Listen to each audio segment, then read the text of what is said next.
catch you up. I know that you're all wound up in Los Angeles, all wound up in 1985. But these lectures are meant to be of service and to be of help, to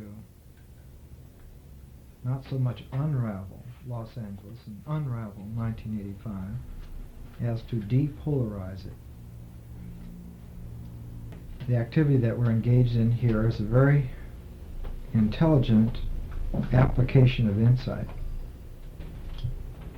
If we try to arrange all of the psychic imagery that bombards us by now,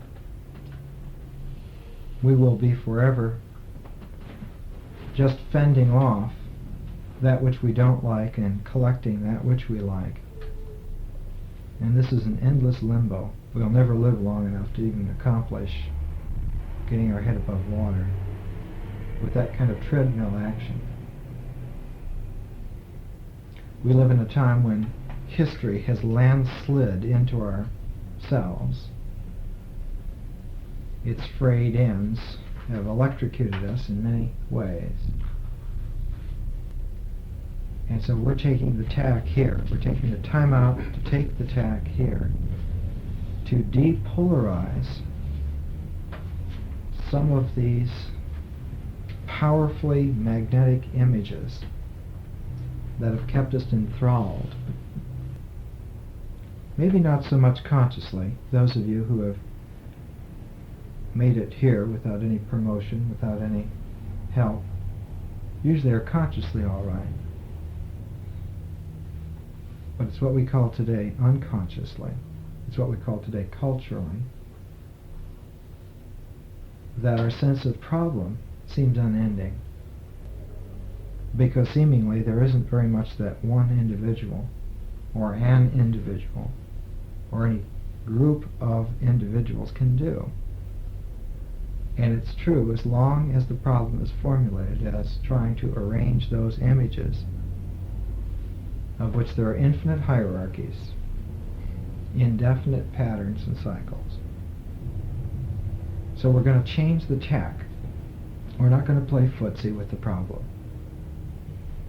We're going to turn around and walk away from the problem as such. Because by depolarizing it, by our individual action of refusing to feed energy into these tensions, that whole phantasmagoria collapses, not into nothingness, not into confusion, but just as the poles converge and come back to a sense of unity, all of this imagery finds its natural place, natural form, and it takes the shape of a history. And that history plays itself out in terms of a scintillating horizon of intelligence evolving itself. So that instead of trying to handcuff all the ghostly images that haunt us, instead of running on that conveyor belt, we're seeking to get off the whole treadmill. We're not going to run for anybody. Because when we depolarize a situation, what occurs very forcefully is an inner abiding sense of presence, of unity. The earth is not flat. You're not going to fall off the edge of it. The inner levels of the psyche are not dangerous. They're not going to gobble you up. There's no big stick in heaven going to cudgel you because you were wrong. All of these threatening possibilities haunt us because at one time they were psychically real, to the point that they were constellated into forms, and those forms structured out and portioned out our civilizations externally, and our minds to such an extent that the so-called unconscious today operates very effectively and smoothly without ever consulting the new situation, the individual us. And so we need to go back patiently and review several of these historical echelons where all of this comes together,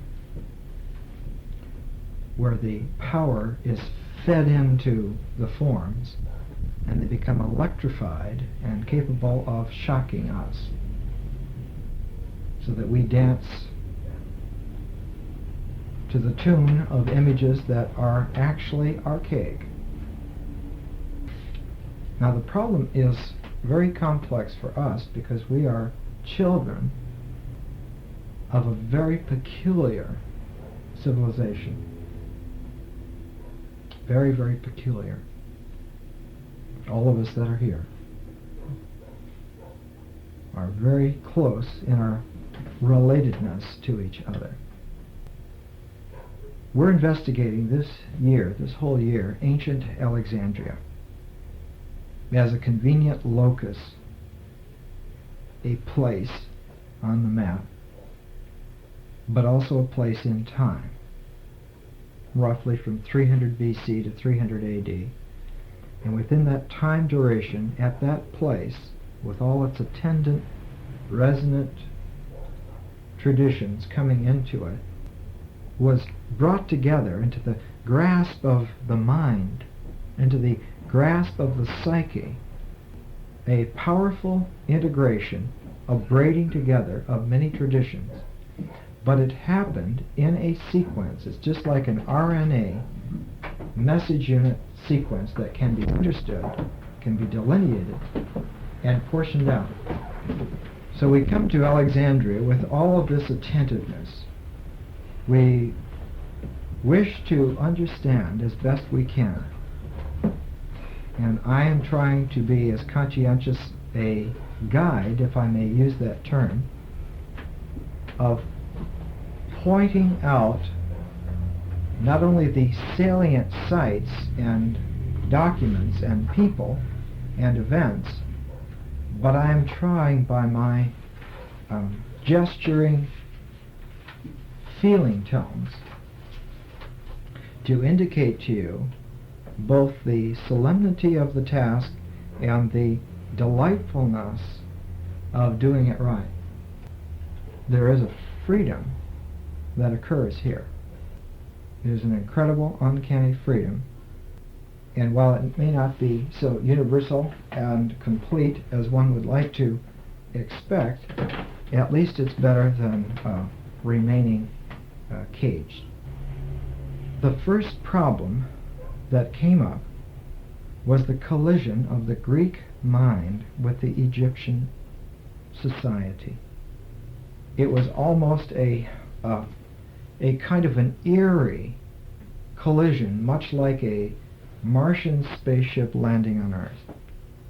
The Greek arrival in Egypt around 320 BC was not the first time that Greeks had been there. They'd been going there off and on for almost 1,000 years. After the Trojan War, Menelaus and his contingency stopped in Egypt. They were repelled by the pharaoh of the day, who celebrated the event of having driven the sea peoples back into the sea. These were the cutthroat Greek generals and survivors with their booty, whose conquest of Troy had blinded themselves to human values and thought that they could conquer anybody that they came in touch with. This is usually why when they returned home they were killed by their own families, because they had become murderers. Not murderers one-on-one, but murderers of whole cities, sackers of empire. They were no longer fit to be lived with, and only 3 of them survived. Menelaus, who learned from the Egyptian experience Nestor, who was old, too old to fight anymore, and Odysseus, who made his way through, who finally understood himself. So the Greeks had been there long since, but they had never come en masse to stay permanently. There had been a trading center called Naucratis in the Nile Delta, inland about 50 miles or so from the Mediterranean coast. But they had been limited, much like Europeans were limited in China. You may have a couple of blocks along a waterfront in a certain city, and you may have a warehouse in another city on a waterfront, and that's as far as you go. If you want to deal inland from there, or anywhere else in the city from there, you must have Egyptian agents to do that for you. So there was no real contact. But when Alexander went to Egypt, he went with the Iliad in a bejeweled box that he had snatched from the Persian emperor, and he had the same mentality that the triumphant Greeks had after the fall of Troy. He relived all those fantasies, which they were by Alexander's time. But he was genius enough to energize those fantasies to the level of visions. And he had serious business in Egypt, because the archaic origins of the whole Greek mind are in Africa. The ancient traditions of the Greek came from the Minoan civilization, but those came from an African origin. We can today, through sophisticated mythological anthropology, trace mythic images. We can trace Athena back to Libya about 6000 BC. And we know that those images came from the Sahara, from the inland parts of the Sahara. So it's no great surprise that raised on these secret traditions, when Alexander came to Egypt, he went all the way to Siwa to find out if he was a god. And Siwa is what the English used to call God-forsaken. It's 200 miles at least in a straight line from the coast into the Libyan desert, which is merciless. And Siwa is famous for disappearing. That is to say, the configuration of the land changes all the time by the wind. The dunes are always different. And Siwa is down. It's in a chasm. You can be within 20 miles of Siwa and never see it. Why would he go there? Why would a Greek, educated by Aristotle, go into the Libyan desert in Africa to find out if he were a god? Isn't Zeus supposed to be at Olympia? Wouldn't he go to Delphi? Why is this? Why is this? Because he was reliving in his time the unconscious archetypes that came to him from the time when they were constellated for him, which was about 3000 BC. Alexander's unconscious was not the same as our unconscious. His unconscious went back to about 3000 BC. And he had to know, and that was the place. And when he got there, they recognized it. And they confirmed to him that he was a god. He was not a Greek god. He was a new kind of Greco-Egyptian god. The oracle was the oracle of Amun-Ra. And so Alexander became the son of Zeus Amun-Ra. The whole configuration. So when the Greeks went to Egypt in the beginning of the Hellenistic times, they came with a religious vision that was charged with what we would call today archetypal material. And if you look at the map of Egypt by 200 BC, after about 130 years, I think we showed this, there are two Egypts. The Cambridge Ancient History map shows ancient Egypt with black lines connecting the cities written in black ink. And that's the traditional Egypt that had been there for 3,000 years. And superimposed on that, like another kind of webbing, like another kind of artery system, are red lines with cities in red ink, and they are all Greek. But they're no longer Greek like in Greece or in Macedonia. They're Hellenistic Greek, which means they're Greco-Egyptian, which means that they are melded together, heated up, and amalgamated together under pressure, under conscious, forceful blending. This activity, this crash of the Greek individual with his daringness, his outstanding mobility, into the mysterious waters of Egypt produced this hybrid. Now, the Egyptian religion is very, very difficult to understand. It almost has never been understood since ancient times. And we're going to have to, in April and probably May, take a good long look at Egyptian religion. One of the characteristics of Egyptian religion is that the proof of the vitality of a god is that he is able to assume more forms, more amalgamed forms. The more forms he's able to assume, the more blendings there are, the more proof of the vitality of the god. So when the Greek individual psyche came plunging into Egypt and forcing this transformation, the Egyptians on their part responded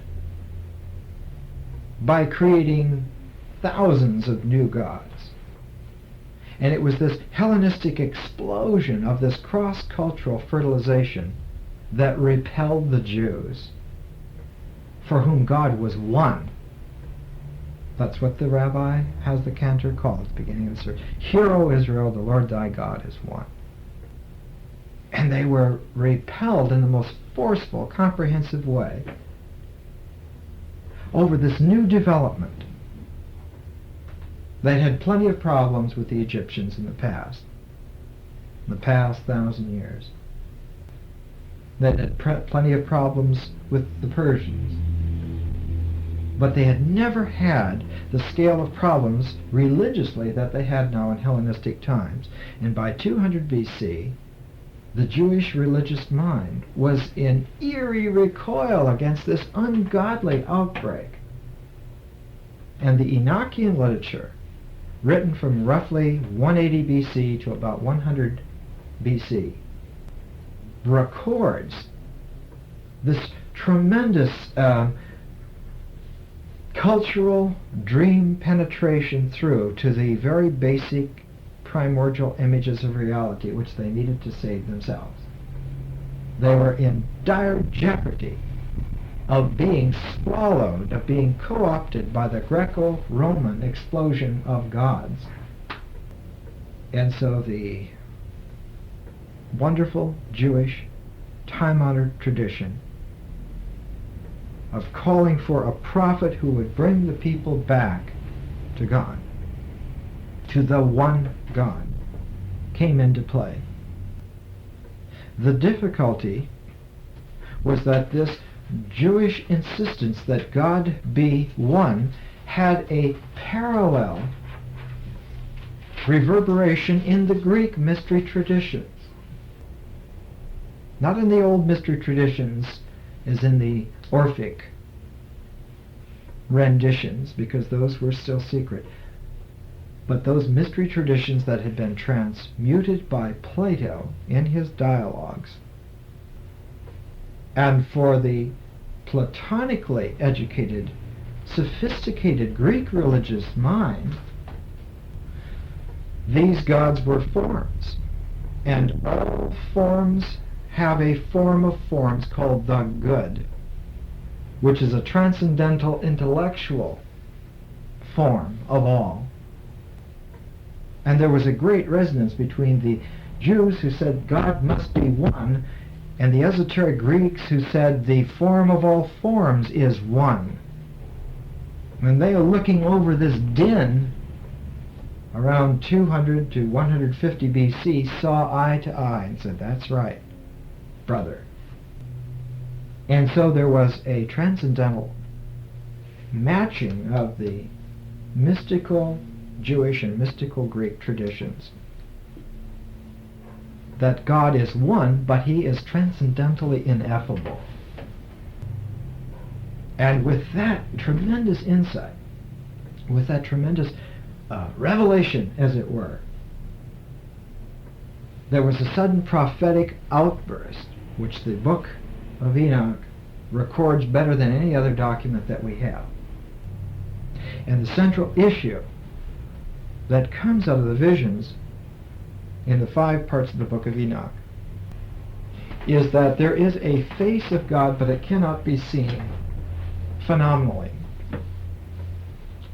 because God is a mysterious person, but not a phenomenal person. That his face cannot be seen individually, but only by a community, only by a refined, purified community, only by a community of the elect. And this community of the elect, when they relate with each other, they do not relate on cultural terms, on human terms, so much as they relate to each other on archetypal terms, each able to join with the other, so that the community as a whole becomes a mirror-like capacity. And in the multiplicity of the community, the unity of the divine is made manifest and given a face. The face of the divine becomes the community of purified man. That becomes the prototype. That prophetic insight at the time of revelation is couched in the book of Enoch by saying that Enoch is a pioneer. He is a man who has gone to heaven, and the angels have shown him the cosmic order, and he is coming back to earth to bring that message of the cosmic order. And as his little pioneering trail is a harbinger, there follows him at some undetermined time in the not so far future that representative of the Godhead that the book of Enoch calls the elect one, the Son of Man. He is the Son of Man because he is for and of man, and brings the divinity, the face of the divinity, into manifestation, into being, because the elect community has been able to mirror the face of God in its collectivity. They focus that face into a person, and it's both Jewish and Greek at the very same time. It has a mystical African-Egyptian undercurrent to it. That this capacity happens in a certain intervaling, which is absolutely essential. The timing of it is absolutely essential, and without knowledge of the timing, one will never see it. It will be an invisible event. And so after 100 BC, more and more we find the communities of the elect who have already disciplined themselves. They know what they're doing, but they began working on perfecting their sense of timing. They disabuse themselves of ordinary senses of time. They become like what Shelley wrote of in Prometheus Unbound. They're able to see days, weeks, months as the rags of time. It has nothing to do with manifestation, nothing to do with the cycles of reality, with the patterning of incarnation. And so they begin to look for a Messiah figure who is going to appear not so much in a time-space, but in the right timed space. And this is why it's a mystery. And he is going to come because Enoch has pioneered this path back to man from heaven. Enoch brings back man's descriptive word of heaven, but the Messiah brings the whole force of heaven with him.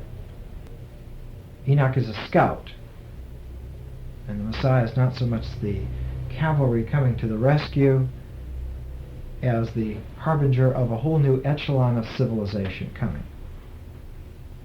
A whole new quality of reality that is coming. So the Enochian material is extremely powerful, and in its time was regarded as scripture. It was not until the church councils after 300 AD that the council said, let's not talk about this. We have got a good thing going. We can keep it coherent without all of this.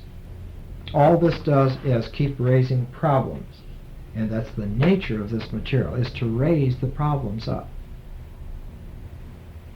And so, when the Roman mind, which had swallowed whole this seething amalgam of Egyptian and Greek elements and Jewish elements and even a few little Buddhist elements, the Roman maw had swallowed it whole. But there's a process in geology, I think it's called endomorphosis, where if the magma mass is of a hotter temperature than that which surrounds it, the magma mass that is surrounded sends its own structure from its superior heat out into and changes and crystallizes the outside. And this is just what happened to the Romans. They swallowed Egypt and the Holy Land in their empire, and within about 200 years they had become completely crystallized by the structuring power of this interchange. The first indication of the illness was in the times of Nero, when the whole place went mad and Rome itself was burnt to the ground. It was an act of utter madness. And the next 3 or 4 emperors were just one madman after another. They were clinically insane. They regained a little bit of equilibrium, and then within 100 years the whole thing was rotten to the core. You know how the Roman Church came into possession of its seat in Rome? The Emperor Constantine gave Rome to the Church. Take it. Because it wasn't good, as he would have thought cynically in his mind, for anything else anymore. By 300 AD, you would not be able to do anything with the Roman Empire anywhere except make it Christian. This is a great mystery until one understands the tremendous power that is going on here. And at the core of this power, the book of Enoch is extraordinarily accurate in its imagery. Enoch, as we have mentioned, is not just one man, but he is the 7th in line from Adam. He is descended through Seth. He's not only descended through Seth, but his grandfather was an extremely important person, and his grandson was an extremely important person. It always happens that way. There are always parallels. Enoch's the grandfather of Noah, and technically what we would call great-grandfather. So Noah is the 10th generation. But in mystical Jewish thought, this line has a purity to it which is accumulative, so that a 7th generation person is what used to be called a jubilee. It is a node where the genius flashes a little more brilliantly. And there is another coordination where the 10th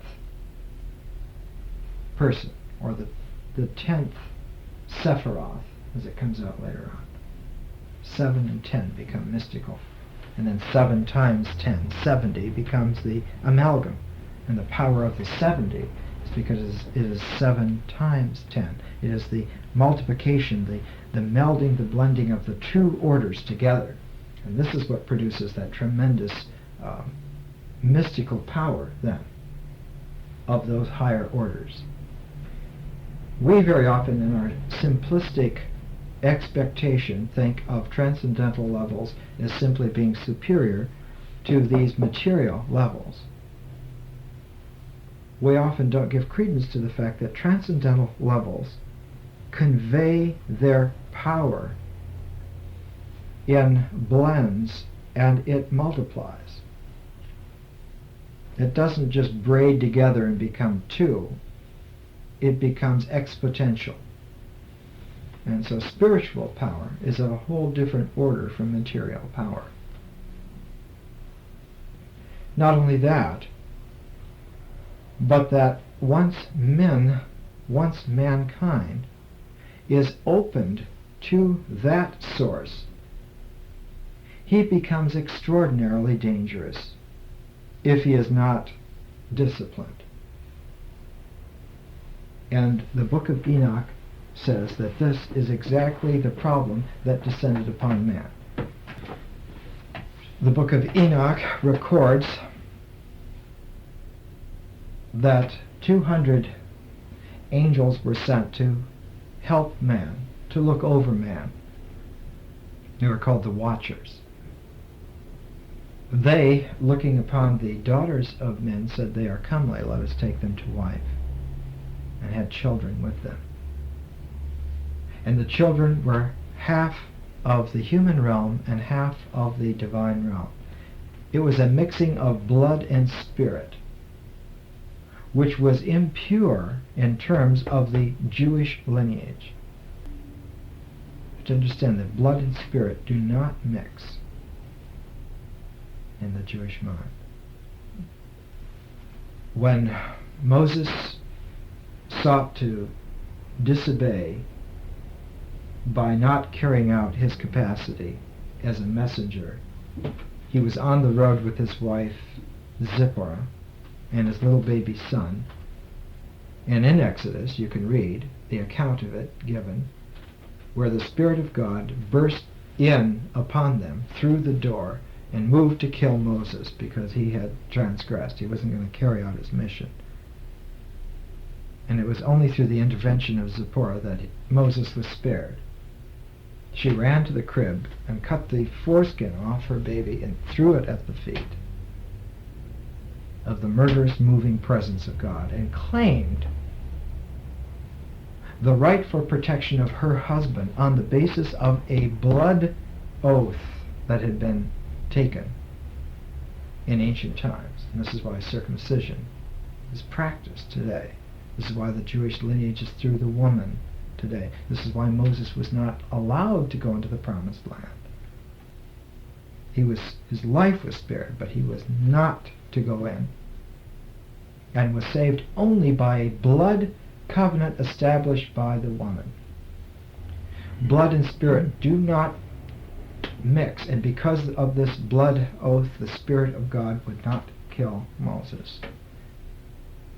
This is why when blood and spirit were brought together by the angels, now fallen angels, the children of those matches were, as the book of Enoch says, giants. Not so much that they were tall, but that they were extremely powerful. I know that we have talked about this before, but we have to go over this several times. There's such a thing as circumambulating a center too hot to approach. There's such a thing as showing reverence in the right way, and just going around the material several times. The focus of that interchange,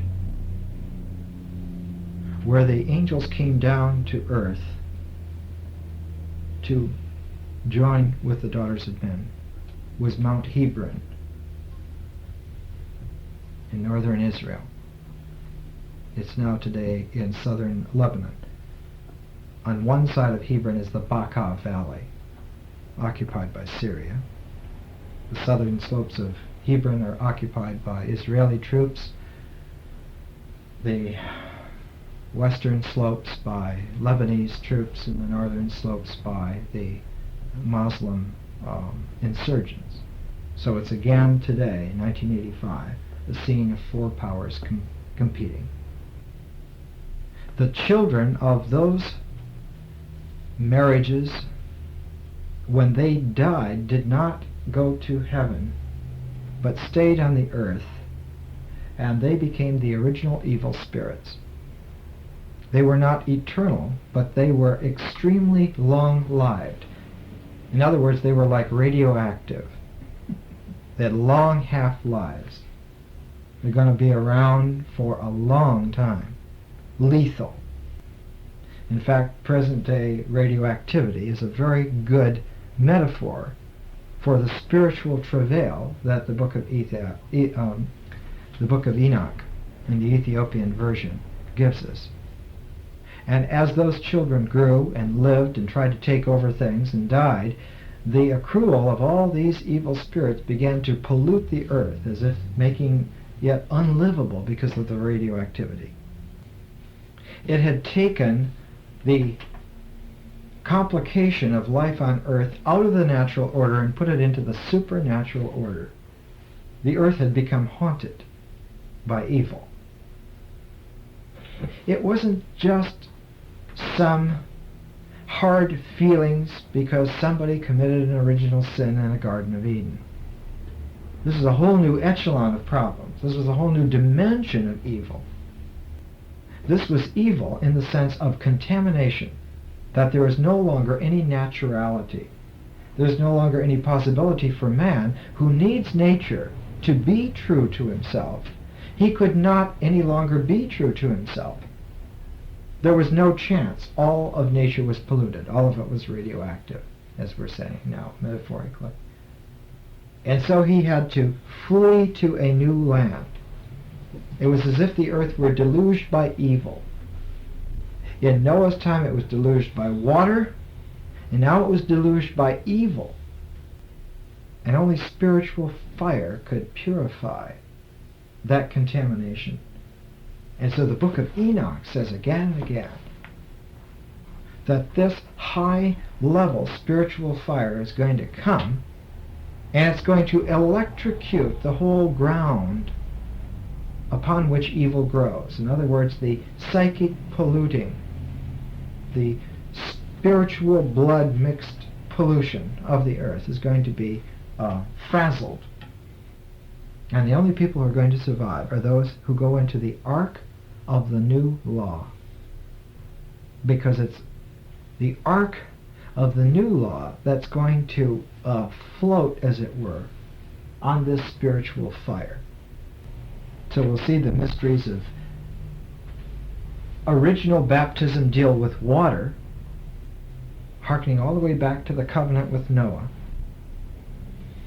but that the second baptism is by spiritual fire, which is delivered by the Holy Ghost, and is that saves eternally.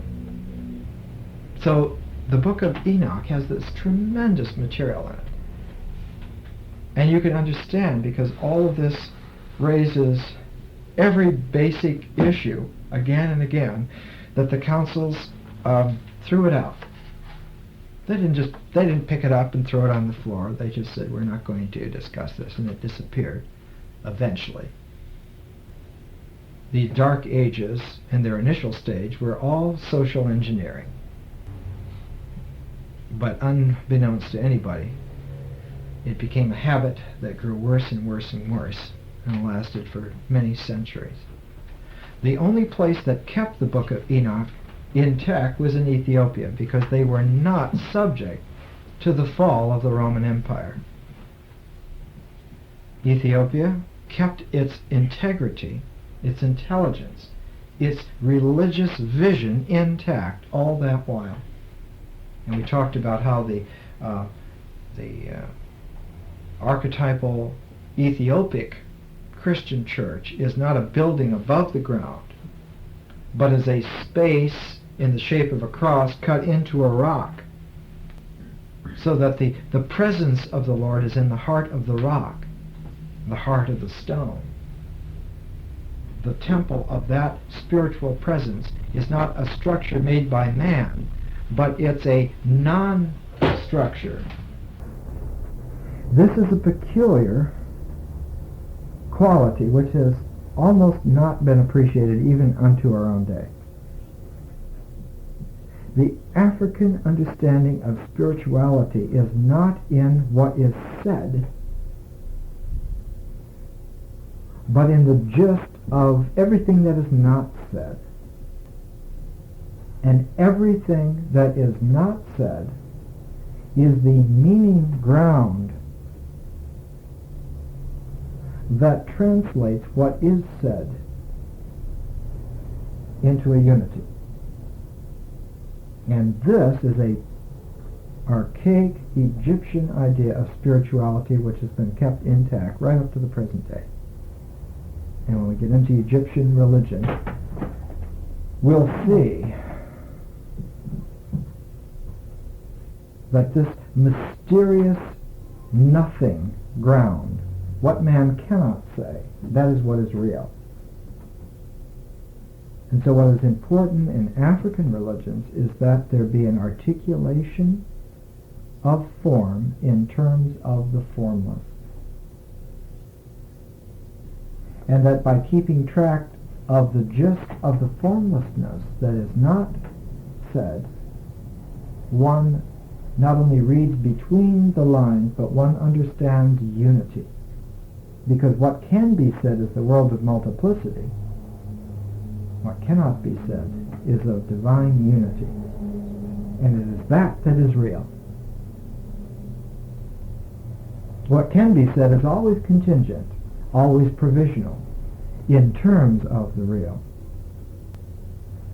But the Roman mind, completely magnetized by this trauma, by this travail of oceanic proportions, became diseased in its psychic content, in thinking that religion must depend upon a psychic formula.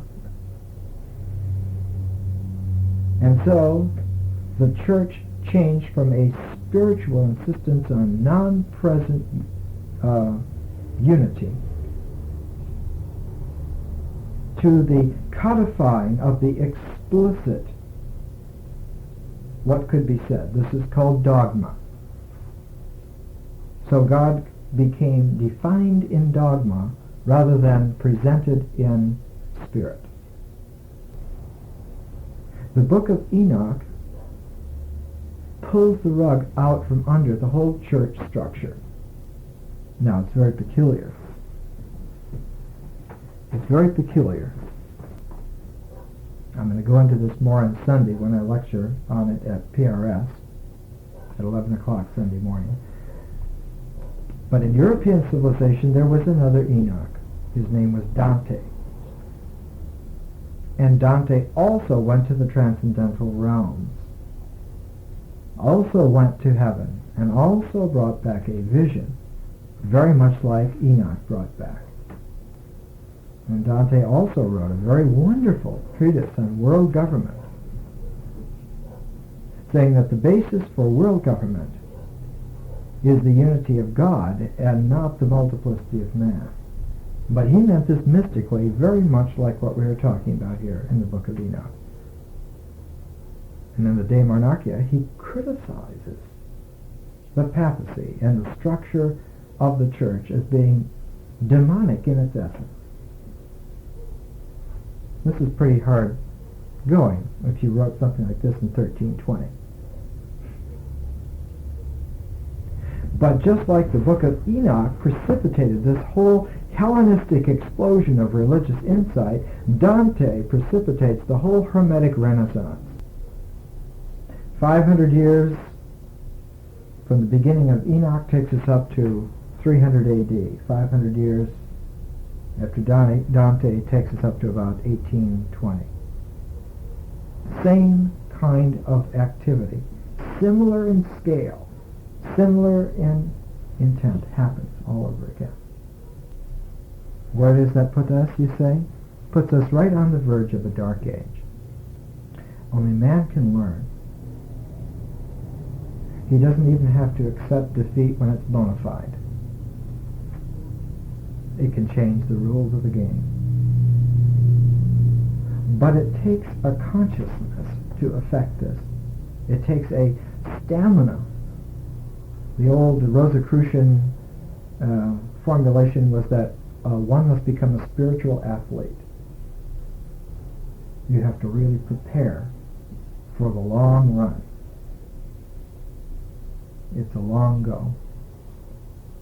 So the Enochian material, which incidentally we're going to finish up tonight, but there was another part of the Enochian material that was preserved only in the Old Slavonic. And this is material that comes from about 10 BC.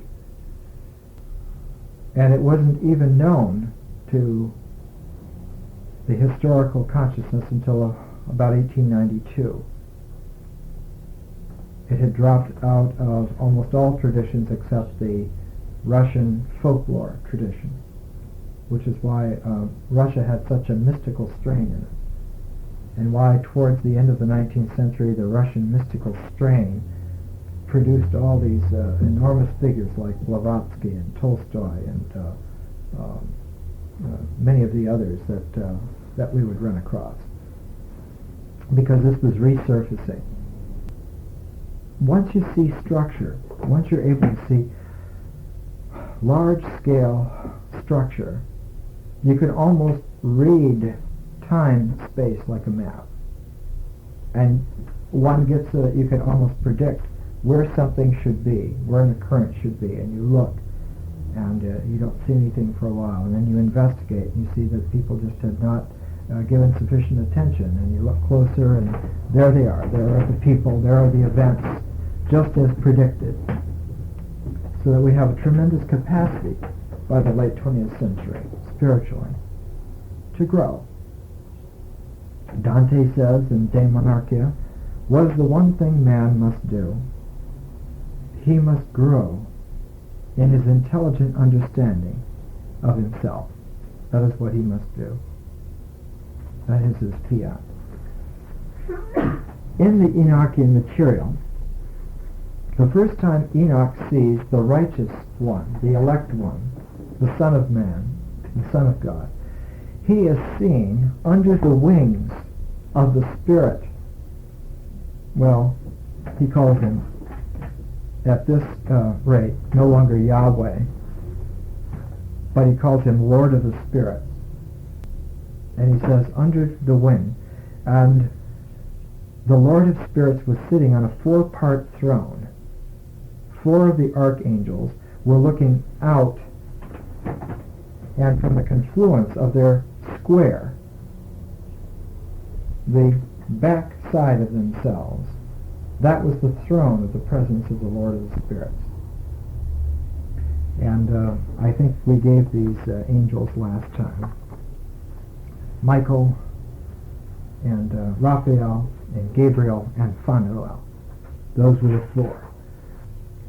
Interspersed with the Enochian literature are fragments from a book of Noah that preceded the Enochian material. And this is a fragment about the first world judgment. There will be 2, they say. And in those days shall punishment come from the Lord of Spirits, and he will open all the chambers of waters which are above the heavens, and of the fountains which are below the earth. And all the waters shall be joined with the waters. That which is above the heavens is the masculine, and the water which is beneath the earth is the feminine.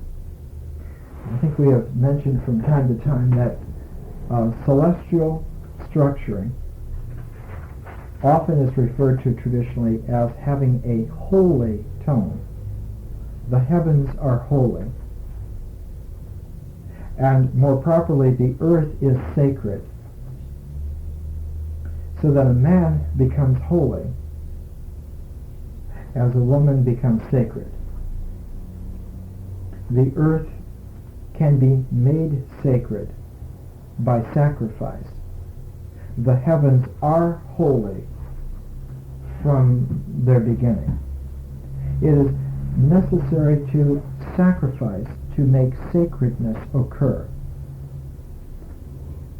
The holy is of itself. The sacred man has to participate in to make occur. This is why man must purify the earth, says the book of Enoch, to make it sacred, because only the sacred as a vessel can receive the holy. And the Holy One, that is the Holy One, the holy sense of unity manifest as a cosmic person, can only be received by a sacralized community. And so this becomes the overriding vision in the book of Enoch, that there should be a community of the saints. There should be a purified community to receive this person, and that this is extremely difficult, and this will cause great consternation. The book of Enoch then goes through the whole experience of the dream vision of remembering the deluge. What happened when they go through the whole thing, that the deluge took this form and this kind of history, and this is the way things were saved, because they are reading out to us a prototype, a template, as it were, for action in this new time of crisis. We have to build an ark, but instead of an ark of wood to float upon physical waters, we now have to build an ark of the Spirit, an ark of the community, to float upon these psychic waters. And so it is the ark of the community that receives the attention. What are the dimensions? What are its capacities? Who's going to do this?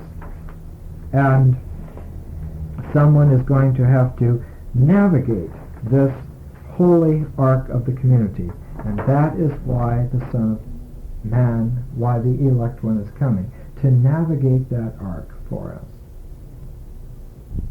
And he is going to be the product, as it were, the multiplication of Enoch times Noah, 7 times 10.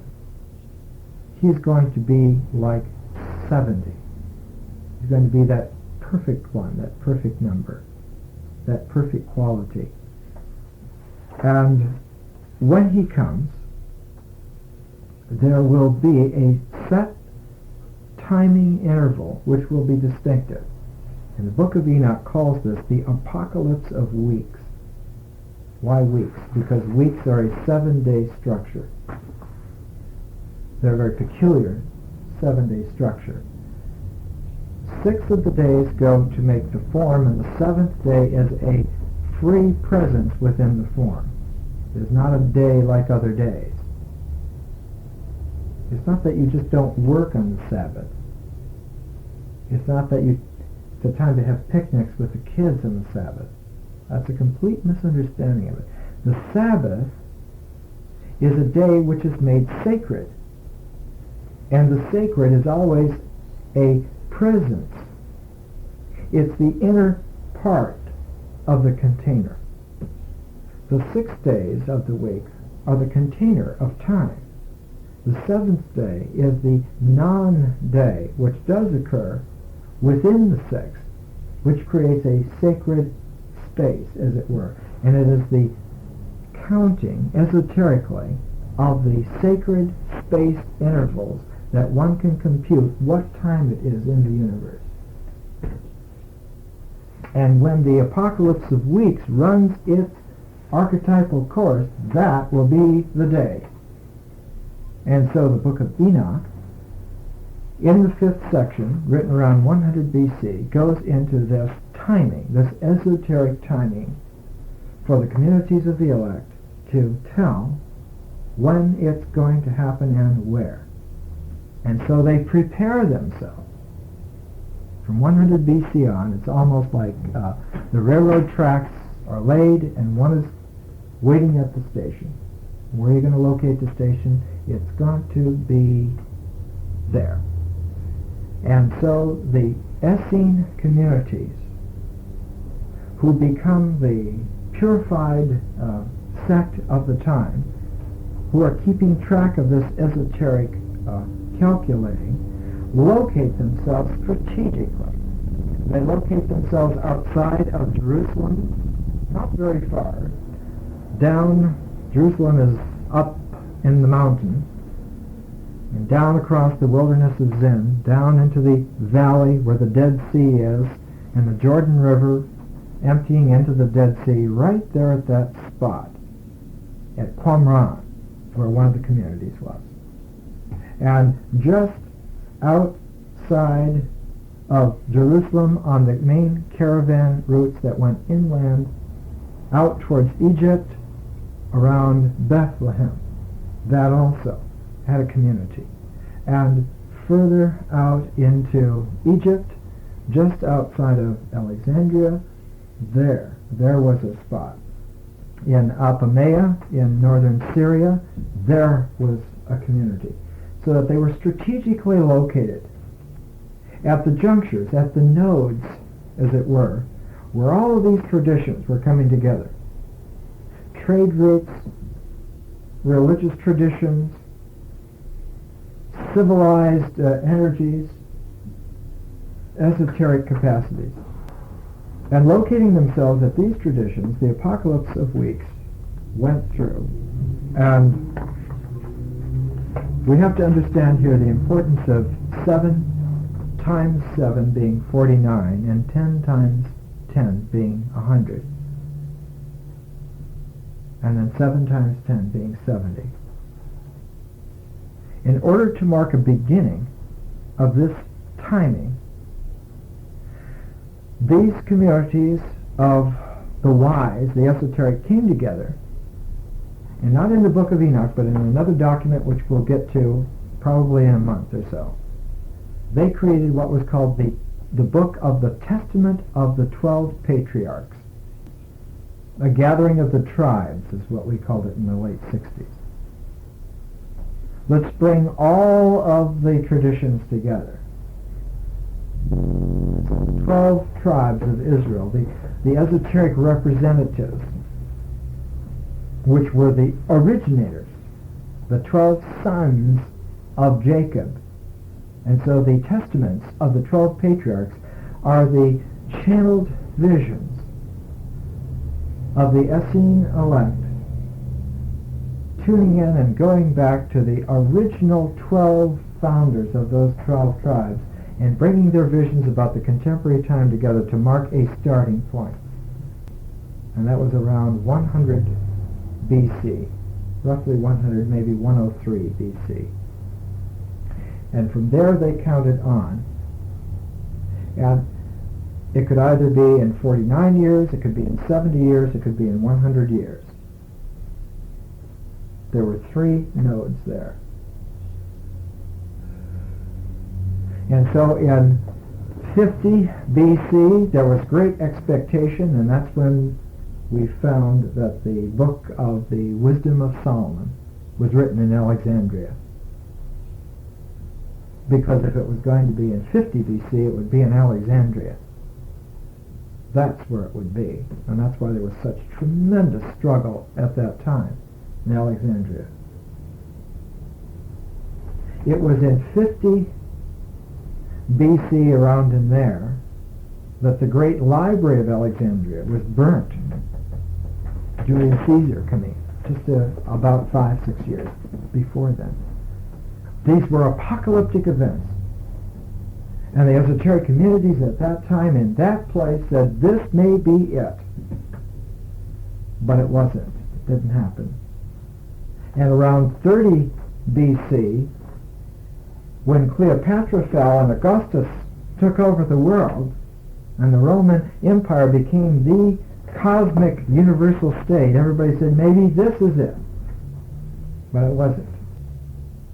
And so after 30 BC, when they realized that it wasn't going to be in Alexandria, and it wasn't going to be with the Roman aegis, that it was then going to be back in the Holy Land, and it was going to be in about 25 or 30 years. And as the day approached, it became a matter of public knowledge. It was such an explosive dynamite waiting. They'd been waiting for 5 or 6 generations by then. It became a matter of public ridicule. Oh, they're waiting for the Messiah. So public and not so ridiculed was it that the king appointed by Mark Antony, named Herod, at a certain place on such and such a day had all the male children killed just to cover his bets. How did he know?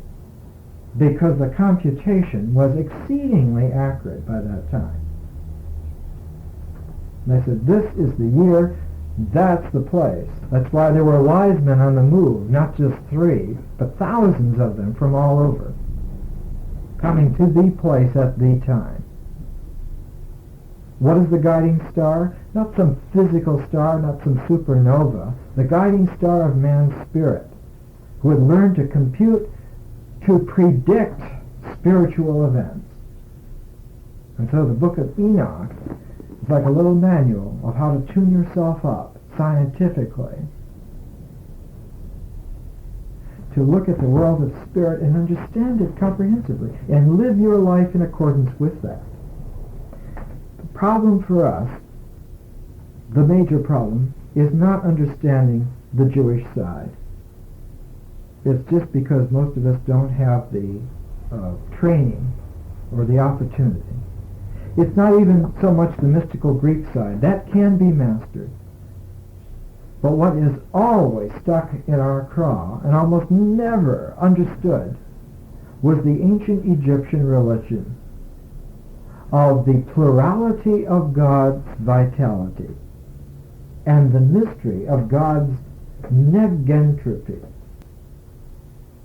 that his unity is in an underside to the material world, and his unity is not in the world.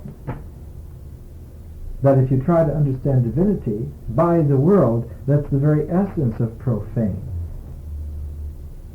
And so man has to school himself to look where form is not, to understand the continuity of nothingnesses, so-called, and the intelligibility of that universal realm that does not occur in time or space. He calls this, in Egypt, eternity. And it is on that horizon of the eternal that the divine occurs, but not to us, but to himself. So we need, starting next week, for at least 3 or 4 weeks, I think, to look at ancient Egyptian religion as best we can. I am, of course, not as well versed in this area as I am with the Greek and Jewish tradition. I will do my best. I will bring the material out for you. I will be more of a reporter than a teacher, probably. You're encouraged to look at all of this for yourself. But we need now to understand the Egyptian religion somewhat, the African element here, because it's exactly the African spirituality that is a blind spot for so many people in the world today. They simply do not understand that you don't look in the same way for the focus. The focus is there, but it's there not because we put it there. And that's the point that the Egyptians will make. It is there long before any of us occur. Well, let's take a break there. I guess Helen never did make it, so I don't know what food there is, but there's friendship.